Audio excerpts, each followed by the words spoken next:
Tech layoff headlines are everywhere, and it feels like every large tech company is downsizing despite an economy that seems to be doing pretty well. After all, if the US job market is extraordinarily tight and missing some 3 to 4 million workers, and the US economy has been growing quite well for the past couple of years, why are these companies tightening their belts so hard? When I say big tech, you probably think of Meta, Google, Amazon, and so on. And while it's true that all of those companies are laying off workers in the tens of thousands, these layoffs extend to Spotify, Coinbase, IBM, and more. And while there are a lot of reasons that companies might lay off employees, I'm going to take 5 minutes and explain the top 3, with the first and perhaps most obvious being profits. Tech absolutely exploded during the lockdowns of 2020 as no one had anything better to do. Watching Netflix, being part of live streams, buying everything online, gaming, these all suddenly had a much larger part of everyone's lives. Any industry that kept people who were stuck inside entertained absolutely flourished, and consequently, any industry that required people to be out and about took a hard hit. With a sudden influx of customers and therefore more money, tech companies went on a crazy hiring spree, thinking this virtual gold rush would last forever.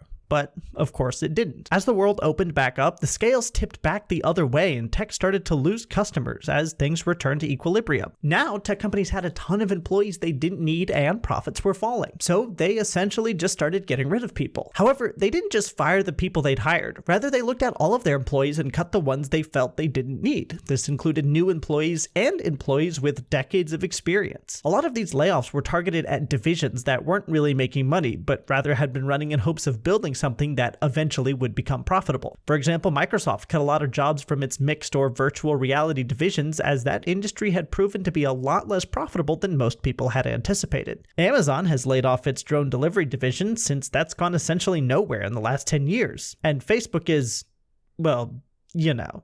Cutting payroll is one of the easiest ways to increase profits, especially if you overhired during 2020, so you don't really need that many employees anyway, and you especially don't need them if they haven't turned the company a profit since the division was started. Now, the second reason is companies have recession fears. Now, it's hard not to inject my own personal opinion here, since I believe the only reason a recession is going to happen is if enough people believe it's going to happen, and so they all start acting like it's going to happen by not spending money. And I believe that this is supported by economic growth that, while slowing, is still strong, a competitive job market leading to increased wages, and the consumer confidence index going up the last 3 months in a row. However, what I believe is largely irrelevant, because if a board of directors believes that their pay might go down due to a recession, they're very quick to cut jobs in anticipation of that happening. While hiring can be expensive, it can be even more expensive to hold on to employees as profits drop. So with the knowledge that they can relatively easily rehire, big companies are very willing to just jump on the layoffs train and route to maintaining stock prices and keeping their pockets full. Now, the final reason a lot of people aren't going to like, and it's essentially copycatting. Now imagine you're Google and you look over and see Microsoft, one of your big tech rivals, laying off 10,000 employees. You absolutely take note of that.